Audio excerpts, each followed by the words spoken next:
여러분 안녕하세요. 이번 시간은 디지털 논리회로 시간입니다. 디지털 논리회로 첫 시간인데요. 선생님은 앞으로 여러분에게 1년 동안 디지털 논리회로를 알려줄 이지원 선생님입니다. 만나서 정말 반갑습니다. 자, 그러면 이제부터 온라인 개학이 시작되었습니다. 여러분은 이제 수업을 열심히 들어야 하는데 듣기 싫어도 열심히 들어야 돼요. 네, 열심히 들을 거라고 생각하고 선생님도 열심히 수업을 해보도록 하겠습니다. 그쵸? 믿을게요. 듣기 싫어도 들어야 돼. 그치? 자, 그러면 이제 본격적으로 수업을 시작해 보도록 하겠습니다. 오늘 배울 내용은 3단원 정보의 표현 중에서도 수의 체계입니다. 근데요, 왜 수의 체계부터 배워요? 3단원부터 배워요? 하는 친구들도 있을 거예요. 그 이유를 잠깐 설명을 하면 1단원 내용은 디지털 시스템에 대한 전반적인 설명을 하는 부분입니다. 그래서 여러분들이 혼자 집에서 듣게 되면은 되게 지루해요.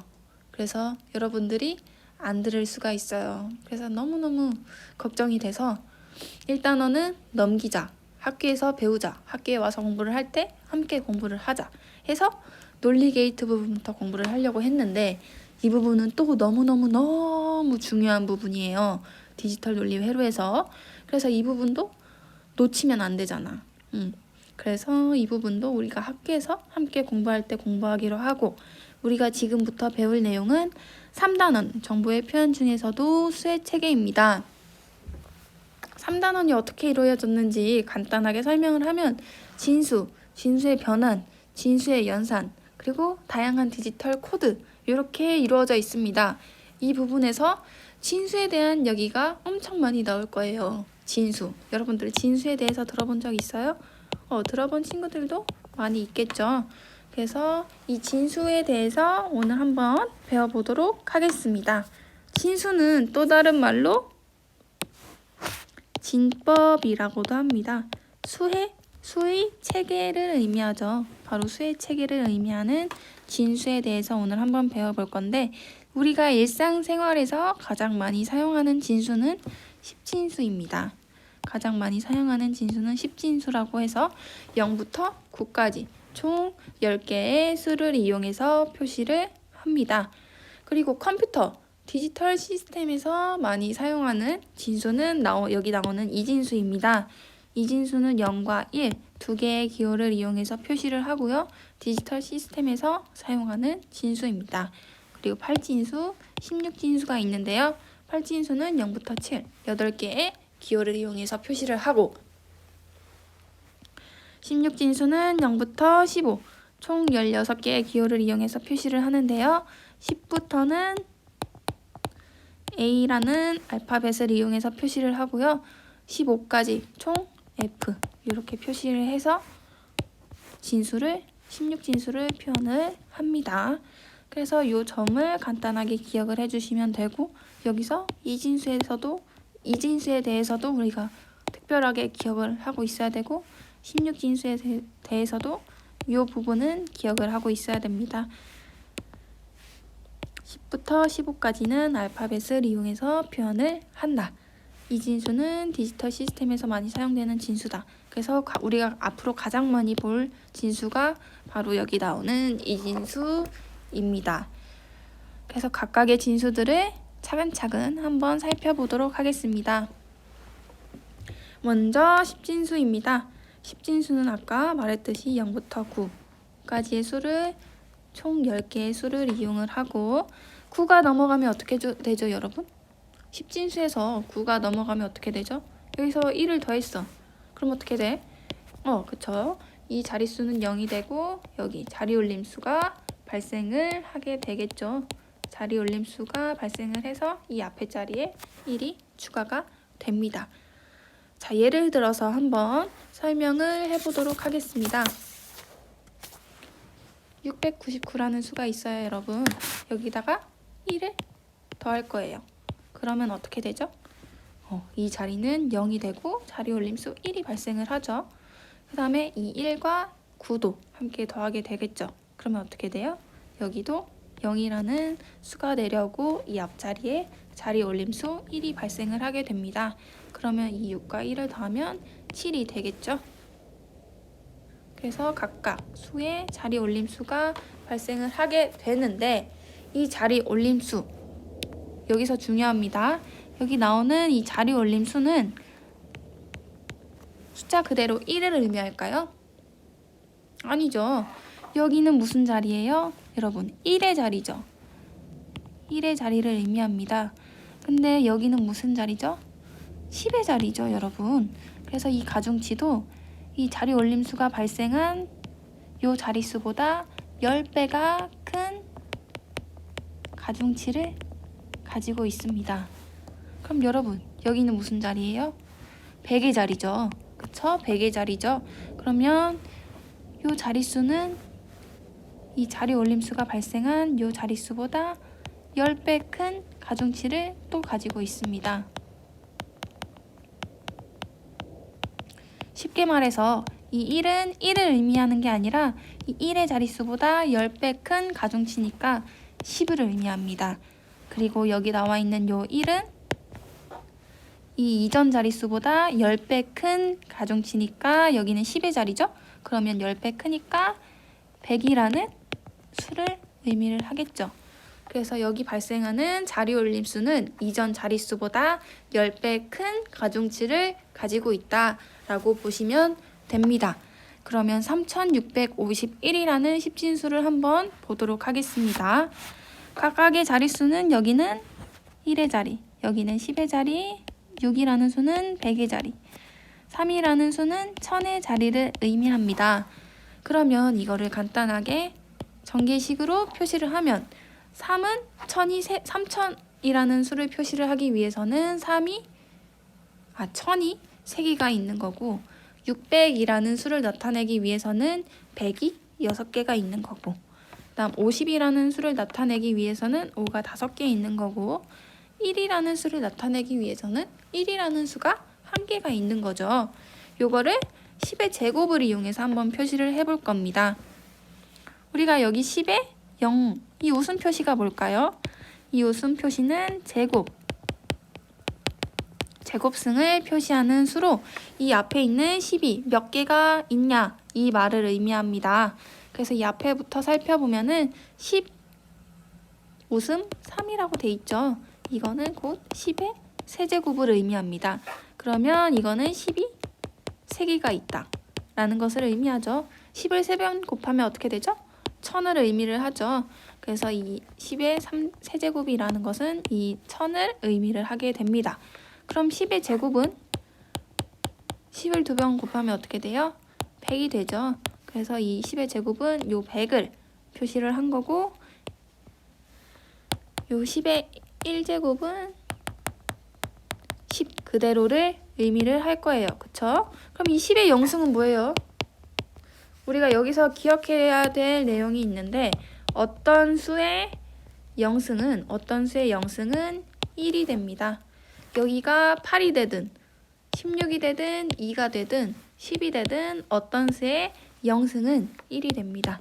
그래서 여기서 1을 표시하기 위해 10진수니까 10을 이용해서 표시를 하면은 10의 영승이라고 표시를 할 수가 있습니다. 그래서 여러분들이 주목해야 될 전개식은 이 부분인데요.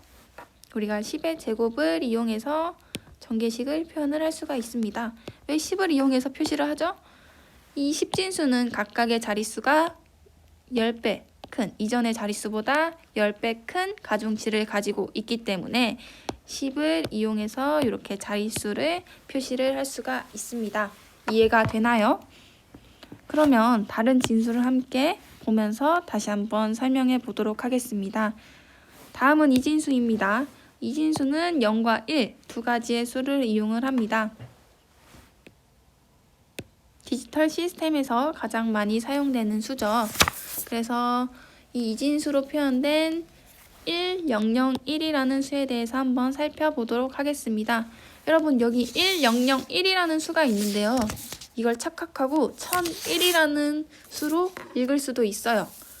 이거는 1001이라고 읽으면 안 됩니다. 왜냐? 얘는 10진수가 아니라 이진수기 때문에 얘는 1001이 아니라 1001이라고 읽어야 합니다.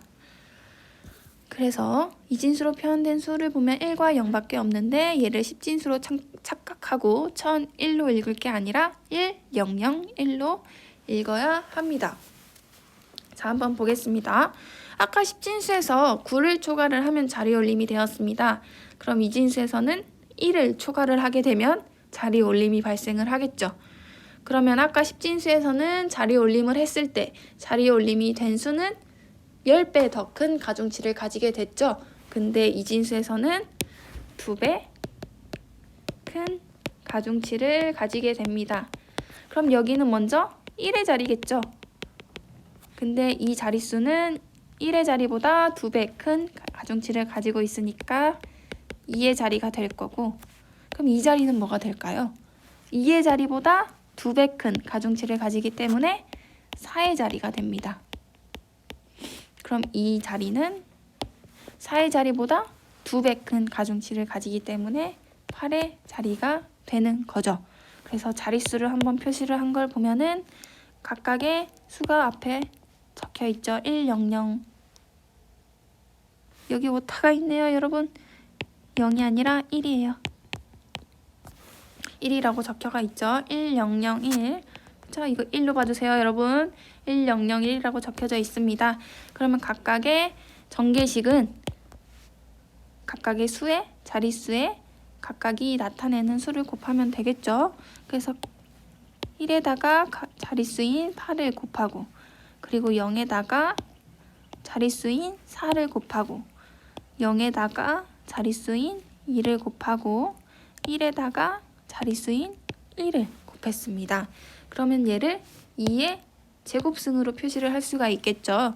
8은 어떻게 해요? 2를 몇 번 곱해야 나올까요? 3번 곱해야 나오죠. 그래서 2의 3승, 4는 2의 2승, 2는 2의 1승. 1은 어떤 수의 0승이면 되니까 2의 0승이라고 표시를 할 수가 있겠습니다. 그래서 이진수의 전개식은 이렇게 표현을 할 수가 있겠죠. 그 다음 8진수 보겠습니다. 8진수는 각각의 자릿수가 몇 배 큰 가중치를 가질까요? 그쵸? 8배 큰 가중치를 가지게 되겠죠. 8진수에서는 0부터 7까지의 수를 사용을 하니까 7이 초과하면 가중치가 발생을 하게 되고 자리 올림수가 발생이 되고,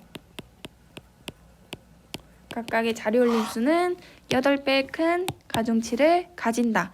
이 각각의 자릿수도 8배, 이전의 자릿수보다 8배 큰 가중치를 가진다고 보시면 되겠죠. 그럼 6이라고 써져 있는 이 자릿수는 먼저 1의 자리가 될 거고, 2라고 쓰여 있는 이 부분은 1의 자리보다 8배 큰 가중치니까 8의 자리가 될 거고요.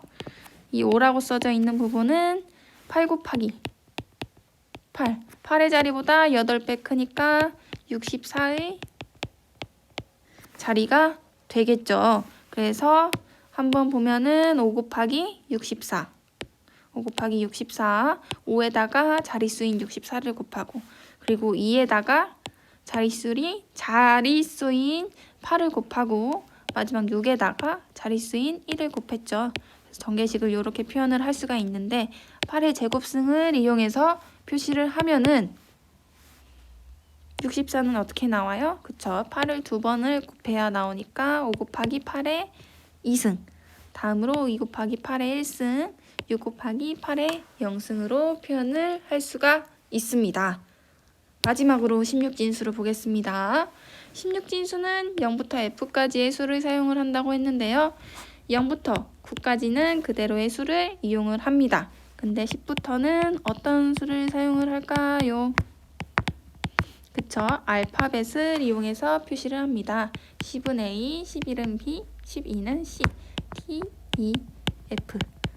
그래서 0부터 9까지의 수, 그리고 A부터 F까지 알파벳 총 16개를 이용해서 표시를 합니다, 여러분. 그래서 여기 적혀져 있는 A18이라는 16진수에 대해서 한번 보겠습니다. 16진수는 그러면 자리 올림수가 F16이 넘어가면은 발생을 15죠, 여러분. 15가 넘어가면 발생을 하겠죠. 그럼 이 자리 올림수가 발생을 하면 이전 자릿수보다 16배 큰 가중치를 가지고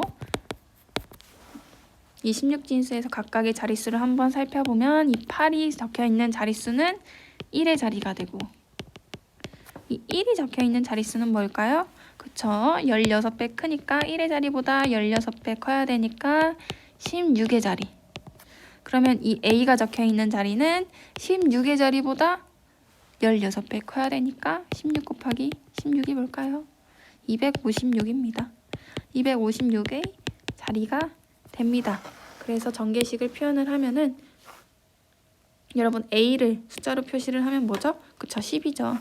A를 숫자로 표시를 하면 10이고 10 곱하기 자릿수인 256을 곱하고 그 다음에 1 곱하기 자릿수인 16을 곱하고 그 다음에 8 곱하기 1의 자릿수인 1을 곱하게 됩니다. 이거를 16의 제곱승으로 표시를 하면은 A 곱하기 16의 제곱 1 곱하기 16의 1승 그리고 8 곱하기 16의 0승 이렇게 표시를 할 수가 있겠습니다. 그래서 각각 16진수는 전개식을 이렇게 표시를 하고 8진수는 전개식을 이렇게 표현을 합니다. 그리고 2진수는 전개식을 이렇게 표시를 하고요. 10진수는 전개식을 이렇게 표현을 할 수가 있겠습니다. 그래서 전개식을 표현하는 방법에 대해서 지금까지 각각 진수에 대해서 살펴보았습니다. 근데 우리가 주의사항 한 가지가 있습니다. 10진수를 제외하고는 2진수, 8진수, 16진수의 수를 적을 때는 해당하는 숫자가 몇 진수인지 꼭 적어주어야 합니다. 아까 1, 0, 0, 1인 2진수가 있었죠. 이 2진수를 표시를 할 때 잘못해서 읽으면 이건 그냥 10진수 1001 아니야? 라고 생각을 할 수가 있습니다. 근데 얘가 2진수인 거를 알려주기 위해서 총 2가지 방법이 있는데요. 하나는 이렇게 진수 앞에 얘는 몇 진수, 숫자 무엇이다 라고 적어주면은 얘는 2진수 1001이다 라고 표시를 해주시면 됩니다. 그리고 이 방법 말고도 두 번째 방법으로 1001이라는 숫자를 쓴 뒤에 작은 글자로 얘는 이진수를 뜻한다 라고 이렇게 작게 써주셔도 됩니다. 보통은 요 2번 방법을 많이 사용을 하죠. 그래서 이렇게 해서 진수를 표시를 할 수가 있는데요. 10진수는 보통 이 뒤에 수를 표시를 하지 않습니다. 이렇게 진수를 나타내는 수를 표시를 하지 않고요. 2진수나 8진수, 16진수인 경우에만 이렇게 뒤에 숫자 뒤에 진수를 이렇게 적어줍니다. 적지 않은 경우에는 10진수로 간주를 합니다. 여러분 중요합니다. 여러분 만약에 345라고 적었어요. 그럼 얘는 그냥 10진수 335예요. 근데 8진수 8진수 3, 4, 5인데도 8진수라고 표시를 안 하면 얘는 그냥 10진수 345니까 꼭 뒤에 8이라는 숫자를 적어주거나 아니면은 8진수 345다 라고 적어줘야 8진수 345다 라고 적어줘야 얘는 8진수로 생각을 하게 됩니다. 그리고 진수로 표시할 때 345라고 읽는 경우는 얘는 10진수예요. 8진수를 읽을 때는 그냥 8진수 3, 4, 5 이렇게 읽어주셔야 합니다. 345라고 읽으시면 안 됩니다. 알겠죠, 여러분? 그쵸? 자, 그리고 마지막으로 숙제를 한번 내드릴 건데요. 이 영상을 다 시청하신 후에 EBS 온라인 클래스의 문서에 가보면 제가 한글 파일 1개를 탑재해 놨습니다. 그거를 다음 시간까지 한번 풀어보시고 오시면 됩니다. 올릴 필요는 없고요. 다음 시간에 선생님과 함께 한번 풀어보고 확인해 보도록 하겠습니다. 여러분 오늘 수업 어땠어요? 선생님도 오늘 처음이라 되게 혼자 교실에서 얘기를 하고 있거든요. 그래서 되게 심심하고 말도 많이 더듬고 횡설수설하고 그랬는데 여러분도 혼자 외롭게 수업을 듣게 되겠죠?